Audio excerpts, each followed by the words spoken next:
these kind of conversations that we have internally, not only to understand our current performance, but also drive these changes and influence the performance in future. And this becomes a part of our strategy and communication to the business, which also gives them the confidence that we are thinking ahead of time. We are trying to match the business pace. Welcome to the All in Recruitment podcast by Manatal, where we explore best practices, learnings, and trends with leaders in the recruitment space. If you like our content, please subscribe to our channels on YouTube and Spotify to stay tuned for our weekly episodes. My name is Lydia, and joining us today is Amit Kundu of NielsenIQ, who, Amit, you are the Executive Director for Talent Acquisition for APAC, yes? Absolutely. Yes, I head the talent function for the APAC region. And Lydia, it's an absolute pleasure to be there on the call today. Thank you so much for inviting me. So, Amit, what's kept you in the talent space? Tell us a little bit more about the story. I mean, we spoke pre-show about this. So tell us a little bit more about what's kept you in this space. Yeah. So there's an interesting story, what kept me going and what actually motivated me to come into the talent space. And it started at home, by the way. So my father was an entrepreneur, and he used to spend a lot of time recruiting, training, and retaining talent for his business. And I've also seen him evaluating their performance throughout the year and also letting people go, by the way, if somebody is not performing. And this has always fascinated me when I saw him in action, always fascinated me that how does he do it? How can he hire strangers, form a team, and motivate them to work together for a common goal? And this curiosity is what drove me to pursue a career in talent management. And when I started my career in the corporate world, I quickly realized that there's always a gap. There's always a talent gap in the organization. It doesn't matter what size of the organization, how big is it, which domain, which industry, it just doesn't matter. There's always a gap. So my role as a talent acquisition professional, my role in bridging that gap and bringing the right people to support the organization growth is what really motivates me. There is always a new puzzle to solve. Talent functions have direct impact on organizations' bottom line. So there is so much a talent function, a talent acquisition team can add to the organization. And this is what keeps me going. And this is what motivates me day in, day out to do my job in the current role. That's a very interesting angle and perspective you've taken. There's an entrepreneurial side to talent acquisition. So you've come in seeing it from the business perspective then. Right. So in this role that you're currently in with NielsenIQ, what are some areas that you've prioritized? Yeah. So I have 4 priorities that I'm really focusing on along with my team. The first is to understand the business priorities. So I'm ensuring that the talent acquisition priorities, our strategies, our ways of working is aligned to support the business growth. Because we are there to support the business. Many a times, functions like talent acquisition, talent management start working in silos, which doesn't help. And it makes the function redundant. So my priority is to ensure that I stay close to the business, make changes whenever required, and stay true to the business growth. The second priority is continuous team development and growth, because once you identify the business priorities, you need to be very clear about, okay, what set of team that you need to drive those priorities and how do you develop the team. So my focus is to assess that gap in terms of like what we need to achieve and what skill sets that we have available right now in the team to achieve, to perform. And if there is a gap, how do I bridge that gap? How do we develop the team and keep them true to the overall priorities and help them do their job better? So that's the second priority for me. Third is technology, definitely. It goes without saying. Technology is touching every aspect of life, every organization.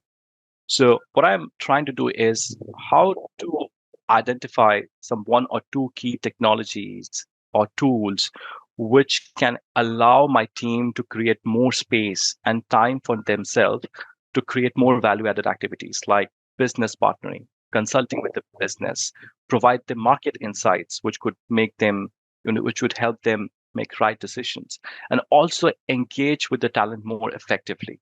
So through Mm. this technology, I want to take away those transactional activities, which can be automated, and let the team focus on the core areas from a talent function point of view.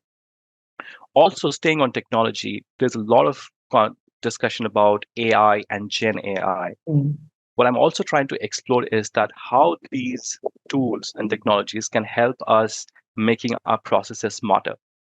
Now, the benefit of having an AI or Gen AI tool is that it learns 24 cross 7, right? You have data coming in all the time.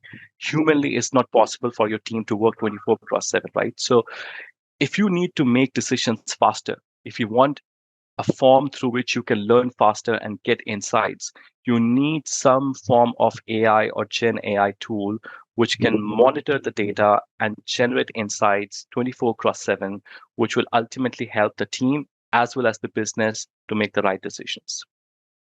Last but not the least is prioritizing internal mobility. As Mm. an organization and personally also, we are really committed towards giving the right opportunity, the right for the top talent.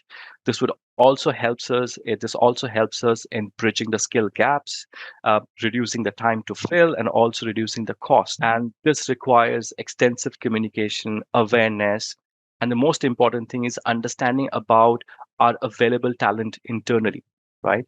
It's easy to say that it's internal talent mobility, and then people say, okay, you have people, just move them. No, Mm. you need to understand the talent that you have internally available. Not everybody has the skill, or they may have the skill which is not there in their resume, it's not there in the system.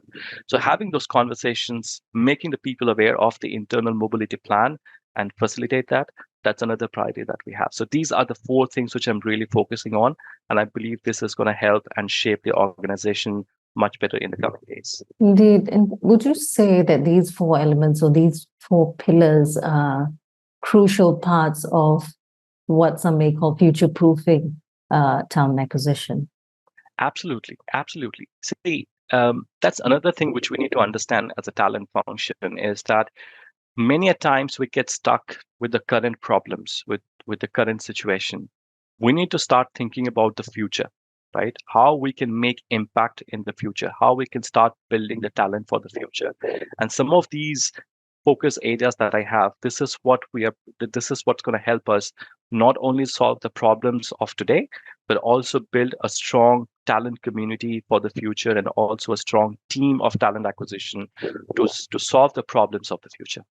Now, internal mobility is interesting when you have to fill these gaps. But what kind of process is involved in making sure that you've got that internal mobility program quite solid to begin Yeah, with, and for you to be able to move people around like that? yeah. So the most important thing is that you need to have a very clear process. Internal mobility can be quite complicated if you don't have a clear process, clear mandates, and timelines. Because when you move people internally, it also impacts the existing team. So, how do you facilitate that entire process? Moving people internally, backfilling those roles, the timeline to backfill those roles, all these things need to be clearly defined. The second thing is that communication. It's very important not only to communicate with the talent available internally, but also with the business leaders to help them understand why internal mobility is important, right? How does it help the organization to retain its top talent and Mm. also help them grow in the organization? So that's really important. So in terms of the timeline, right, from launching the internal mobility policy and making it live, it depends upon the organization's size, honestly. I mean, how big is the organization? How complicated the structure of the organization? In Nielsen IQ, when we launched this process, we were determined that we want to do it really quickly. There was a sense Mm. of urgency. So Mm. we literally went from no internal mobility policy to a full-fledged internal policy within 60 days. That was a timeline. That was a timeline that we did. And Mm. what we have also started observing is that because of this internal mobility, our attrition rate has gone down. And also our time to fill is improving every quarter. So these are some of the benefits which you have for internal mobility, and this is the timeline that we look at when we implement a policy. In terms of attracting the talent that you would see out there in the market, new talent coming in, what are some best practices that you can share in terms of what you've implemented to not just attract but retain this top talent in a competitive market? Sure. See, NielsenIQ is an excellent organization to work for.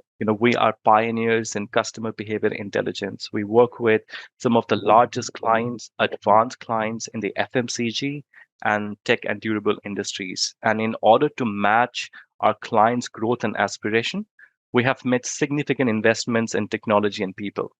However, if we don't share our story with the rest of the world and with the talent outside, nobody would know like what great things are happening in the organization, and we will not be able to attract the talented individuals.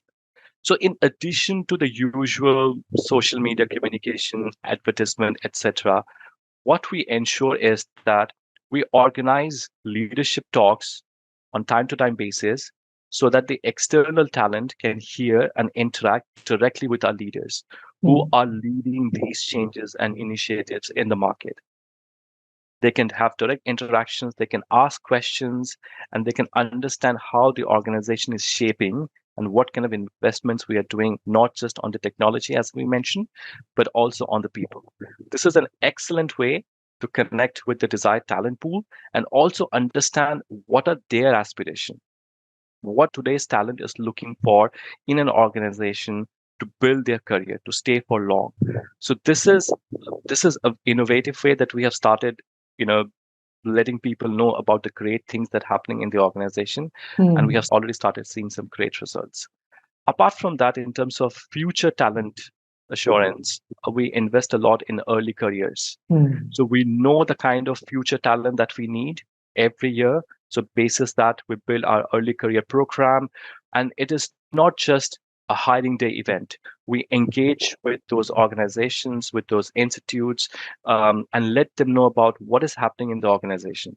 How are we helping how are we helping shaping the future? What kind of information that we're providing to our clients and how they can benefit from it. So having the future talent ready and make them aware of what's happening in the organization is also a critical part for us in terms of attracting and also retaining top talent in this market.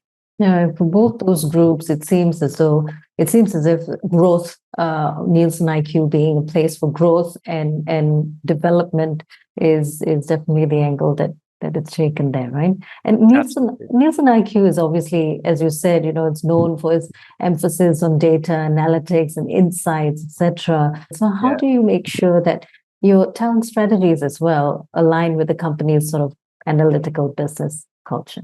Yeah, great question. And this also helps us think as a talent acquisition function that how relevant we are to the organization and to the business. So the first step to be an analytical function is that to understand and acknowledge that what data and what we need to measure in order to be a successful function, in order to be a function that impacts the business. So what we have done is we have clear set of KPIs, SLAs for the talent function. We know the data that we need to measure these KPIs and SLAs, and to ensure that we meet these KPIs and we meet these SLAs, we have a dashboard which is fully automated, and that displays real-time data about the performance and also the health report of the talent acquisition function. And this includes both the leading indicators as well as the lagging indicators. Many a times I have seen the organizations focusing more only on the lagging indicators, like what has already happened in past. But what we do is we also try to use this data to analyze and forecast how we're going to perform in future basis our current performance. In addition to that, what we have done is we have made this dashboard and this data available to all the relevant parties, including the talent acquisition team members, the business leaders, the hiring managers, the HR function. It's quite transparent. They all can see how we are progressing, what are the focus areas, what kind of actions we are taking. So it's a two-way communication. It's just not us publishing the data and letting them know how we are performing, but also taking feedback from them about what area that we need to focus more basis the upcoming growth plans they have or the upcoming priorities. And as I mentioned, that we use this data not to focus on how we are performing now. We also use this data to anticipate our future performance. And one of the examples I can share with you is that simple candidate conversion, right? So we look at the data that right now, if we are filling a position in an X period of time, then what kind of candidate conversion we are achieving right now? Is it 1:5, 2:5, 3:5, right? And if we need to improve our performance by 10%, then what we need to improve in terms of a conversion to achieve that target. So these kind of conversations that we have internally, not only to understand our current performance, but also drive these changes and influence the performance in future. And this becomes a part of our strategy and communication to the business, which also gives them the confidence that we are thinking ahead of time. We are trying to match the business pace. So this is how we use the data and the analytics in the TA function to have an impact on the organization. It's interesting, Amit, that you said how talent acquisition is a function that has direct impact on a business. When there have been several views that say talent acquisition or recruitment is an indirect contributor to the business function, and usually the discussion or the challenge is to get a voice at the table. So your view is definitely far more forward, or far more you definitely sound like you have a seat at the table already. So what does it take to get that kind of say in business decisions? I think the first thing is understanding of the business. So I have seen that in some organizations, the HR team and the talent acquisition teams have different access to the business, because the business feels that the HR functions may understand the business more than the talent acquisition function. But in NielsenIQ, and also personally, what I do is that the first thing I do is understand the business. And when you understand the business, you speak the business language, you acknowledge the business challenges, business automatically starts acknowledging the fact that, yes, you are an important member of my overall plan. And it's also important that once you understand the business, how quickly can you make changes in your ways of working and give that confidence to the business that, yes, I will make an impact to your bottom line, to your business by making these changes. This is my commitment. This is how I'm going to drive. So for any business, if you look from the expectation from the talent function, recruitment or hiring is given. You have to recruit people, right? That's why you exist in the organization. But how you're helping me as an organization in terms of making the right decisions? Are you sharing market insights? Can you let me know what are the competitors doing better than us in terms of attracting talent or retaining talent, right? If I need to look at a different set of talent, can you let me know? We cannot hire talent with this kind of skill sets. However, we have some options available. Can you give me those insights? And the other thing is that, can you help me build the talent pipeline for the future? And this is what we do really well at NielsenIQ, is that because of this close contact with the business, we understand what kind of changes are happening within their talent space and what kind of roles we can expect in the future. So we start building the talent pipeline, and we give those insights that, if you want to hire people with skill set A, B, C, this is how much it's going to cost you. This is what the lead time would be. So when you are making changes in your organization, please keep in mind the cost factor and the time factor, because these are critical. Cost is an essential element for any business, at any, irrespective of the time, right? So once you start giving those inputs and you start, understanding the business challenges and their pain points, you automatically get that seat. And that is what we have done really well at NielsenIQ.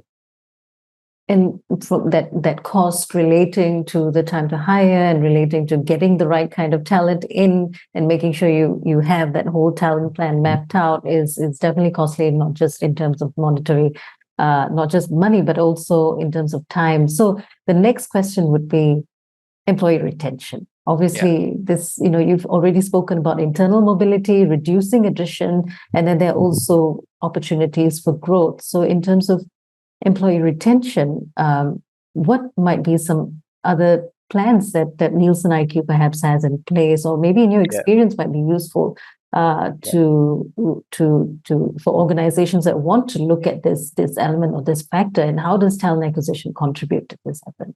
Yeah. So as per my experience, I have seen that many organizations have a recruitment process which is focused only on filling a position.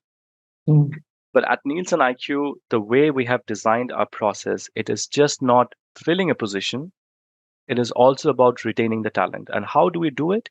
We do it through multiple ways, right? The first is we have an amazing assessment process. Now, this assessment process not only tells us the fitment of a candidate for the role that we are recruiting, but also tells us what are the development areas that we need to watch out for once a candidate comes on board. Now, that's a great insight for a hiring manager, right?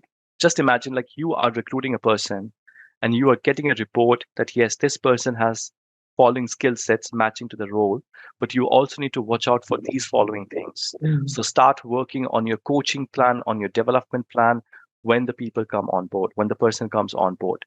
And this is the exact conversation we have with the candidates, with the talent during the interview process.